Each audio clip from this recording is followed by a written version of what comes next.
I've been working under the hood for over 20 years, and during that time, I still see guys who have been on the road for 30 or 40 years making the exact same critical mistakes with their engine oil. These aren't careless owners we're talking about. They are good drivers, careful drivers. They are doing exactly what they learned decades ago, genuinely trying to protect their vehicles from wear and tear. But here is the hard truth. Modern engines are simply not built like the ones from the 80s or 90s. Clearances are tighter and tolerances are razor thin.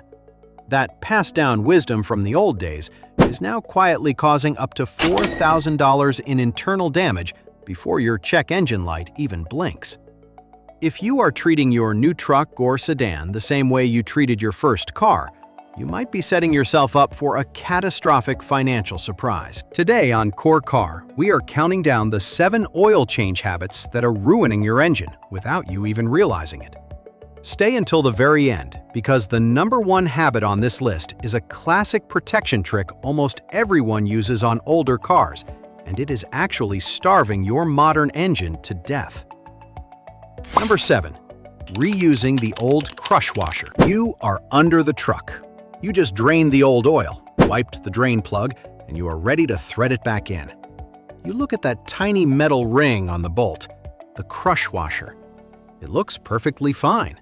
Your dad probably reused his, and you have been doing the exact same thing since the 90s. Why waste a trip to the parts store for a 50-cent piece of metal? Here is what is actually happening. That washer is specifically designed to literally crush under the pressure of your wrench. When you tighten the bolt, the soft metal of the washer flattens out, filling in microscopic scratches on the oil pan to create a perfect liquid-tight seal. But metal only crushes once. When you reuse it, it is already hardened from the extreme heat cycles of the engine and the pressure of the last oil change. Instead of molding to the pan, it just grinds against it. This forces you to over-tighten the bolt just to stop that slow oil drip on your garage floor. And that is exactly when the threads on your aluminum oil pan strip out completely. Suddenly, skipping a 50-cent washer turns into a $400 repair to replace the entire oil pan.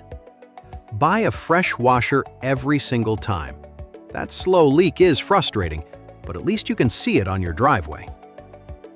Number 6 is a silent restriction that happens entirely inside the engine. Number 6. Premium oil economy filter. You are standing in the auto parts store. You just spent $60 on a top-tier full synthetic oil. You want the absolute best protection for your truck. But then you look at the filter aisle. You grab the $4 economy filter in the plain white box instead of the $15 premium one. You figure the expensive oil is doing all the heavy lifting anyway, right? Why overspend on a tin can? Here is the mechanical reality. That high-end synthetic oil is packed with aggressive detergents. As it circulates, it actively scrubs years of microscopic carbon and sludge off your engine internals. All that suspended dirt flows directly into that cheap filter. Inside that $4 tin can is usually just thin, basic paper. It simply cannot handle the capacity. Very quickly, that cheap paper media clogs up completely. When a filter clogs, a small spring-loaded door, called the bypass valve, opens up, so your engine does not starve for oil. But here is the catch.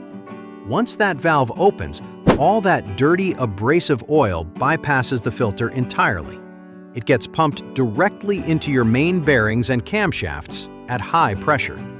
You are essentially sandblasting the tightest tolerances in your engine. Never pair a $60 oil with a $4 filter. Spend the extra $10 on an original equipment filter or a premium synthetic media one. That is a mistake made at the parts counter. But number 5 happens right in your driveway with the dipstick in your hand. Number 5. Overfilling just to be safe. You are finishing up your oil change in the garage. You poured in the recommended 5 quarts, but when you check the dipstick, the oil sits right on the middle line. You figure a little extra protection never hurt anyone, right? So you pour in another half quart to push it past the maximum line. The old logic was that more oil means a cooler running engine. Here is why that old advice is deadly to a modern vehicle. At the bottom of your engine is the crankshaft, a massive piece of steel spinning at thousands of revolutions per minute. When the oil level is correct, the crankshaft spins just above the oil sitting in the pan. But when you overfill it, that heavy steel shaft dips directly into the pool of liquid. The spinning metal whips that extra oil into a thick, frothy foam. This is called aeration. Your engine's oil pump is designed to move solid liquid, not air bubbles. When it tries to suck up that foam, the pump loses pressure. Your engine begins starving for lubrication, and internal crankcase pressure skyrockets. This extreme pressure will eventually blow out your main engine seals. A blown rear main seal can cost over $800 in labor just to pull the transmission. Keep the level between the dots, never above. Before we go further, if this breakdown is useful, a quick like helps Core Car reach more drivers who need this information. Now, let's get to the habits that really matter. Number 4. Trusting the dash temperature gauge. It is a cold morning. You start your truck, and after 5 minutes of driving, the temperature needle hits the middle. You figure the engine is fully warmed up, so you merge aggressively onto the highway, pressing the gas hard. Here is the hidden danger. That gauge measures your engine coolant, not your oil. Coolant is a thin mixture of water and antifreeze that warms up incredibly fast. But your engine oil is a dense, heavy fluid sitting down in the metal oil pan. It takes up to 20 minutes of continuous driving for that thick oil to heat up and reach its optimal flow rate. If you push the engine to high RPMs just because the coolant gauge is warm, you force cold, thick oil through narrow passageways. Your top engine components, like the camshafts, are momentarily starved of lubrication, which quietly scores the metal. When the coolant needle hits the middle, simply wait another 10 minutes of gentle driving before any heavy accelerating. That is a misunderstanding about temperature. But number 3 is a deliberate choice. Credibility moment. I had a customer last year, a retired contractor, who drove exactly like this. He brought his truck in with a loud engine tick, swearing he always let the gauge reach the middle first. When I explained the delay between coolant and oil temperature, he was stunned. We had to replace his scarred camshaft. Let's keep going. Number 3. Switching to a thicker oil at 100,000 miles. You just watched the odometer roll over the 100,000 mile mark. For decades, the golden rule of high mileage was simple. You step up to a heavier weight oil. If your truck took 5W20, you bumped it up to 10W30 to seal up worn piston rings and quiet down engine ticks. It is what we all did in the 80s and 90s, and it worked perfectly on those older blocks. But modern engines use variable valve timing systems. These systems rely on oil not just for lubrication, but as a hydraulic fluid. They use oil pressure to physically push components and adjust engine timing on the fly while you drive. These timing actuators have microscopic filter screens and incredibly tiny internal fluid passages. When you pour in a thicker oil, it physically cannot flow through those narrow screens fast enough. The system starves the timing, gets thrown off, and metal components grind together without their protective liquid cushion. Stick with the exact oil weight stamped on your oil fill cap, no matter how many miles are on the dash. If you want extra protection, buy a high-mileage formulated oil in that factory weight. It contains seal conditioners without changing the actual thickness. Following the cap saves you from a $2,000 timing chain and phaser repair. That is a stubborn myth about mileage. But number 2 is a daily morning routine that is secretly accelerating engine wear. Number 2, idling 10 minutes to warm up. It is a freezing morning. You walk out to your driveway, start your truck, turn the heater on high, and go back inside the house for a cup of coffee. You let it idle in the driveway for 10 or 15 minutes. You were always taught that an engine needs to sit and warm up completely before you put any load on it. But modern fuel-injected vehicles do not behave like old carbureted engines from the 80s. When you cold start a modern engine, the computer instantly commands a very rich air-fuel mixture. That means it is actively dumping extra raw gasoline into the combustion chamber to keep the engine running smoothly while cold. Here is the mechanical problem. Gasoline is a powerful solvent. When your truck just sits there idling at low RPMs, that excess raw fuel slowly washes the microscopic layer of protective oil right off your internal cylinder walls. Instead of safely warming up, you are causing your piston rings to scrape directly against unlubricated bare metal.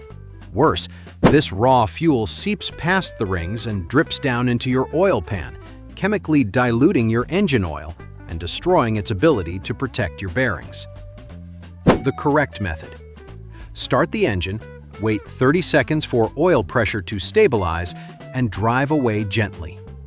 Gentle driving warms the engine up much faster, shutting off that rich fuel mixture. Micro CTA. If you have learned something new today, drop a quick like, because this last habit is the one almost everyone completely overlooks. Number 1. Pouring old-school thick additives into modern synthetic oil. You just finished a perfect oil change. You used the exact factory weight, a premium filter, and the level on the dipstick is perfect. But before you close the hood, you reach for that iconic plastic bottle on the shelf. The thick, gooey oil stabilizer that pours like cold honey. Your grandfather swore by it in the 70s, and your father used it in every truck he ever owned. You figure adding a bottle of thick stabilizer to your high-mileage engine is the ultimate insurance policy. Here is the catastrophic reality for modern engines. Top-tier synthetic oil is not just slippery liquid anymore. It is a highly engineered chemical package perfectly balanced at the molecular level. It contains precise amounts of anti-foaming agents, detergents, and friction modifiers. When you pour in a thick aftermarket stabilizer, you are not upgrading your oil. You are completely destroying its chemical balance. That gooey additive is essentially just a massive dose of base oil with almost zero protective additives of its own. It instantly dilutes the anti-foaming agents in your synthetic oil. Remember the aeration problem we talked about earlier? This makes it 10 times worse. Furthermore, modern engines with variable valve timing and turbochargers require instant high-pressure oil flow the second you turn the key. When you artificially thicken the oil with old-school additives, you drastically slow down that cold flow rate. Your engine's microscreens and actuators are forced to operate dry for several seconds every single morning. Stop playing chemist in your driveway. A modern, high-quality synthetic oil already has exactly what your engine needs. I have run my current shop truck for over 380,000 miles using nothing but factory-weight synthetic oil. No thickeners, no honey-like additives. The engine has never been opened, and it still runs on the original timing chain. Just buy good oil and leave the additives on the store shelf. How many of these old-school habits were you taught back in the day? Drop a comment below. I read every single one of them. If this breakdown saved you even one expensive trip to the mechanic, subscribing to Core Car is absolutely worth it. Every video we make is designed to keep more money in your pocket. But before you go, there is one more thing most drivers get completely wrong. Core Car's next video covers the popular fuel myths that are quietly costing you at every fill-up. It is right here on the screen. Do not miss it.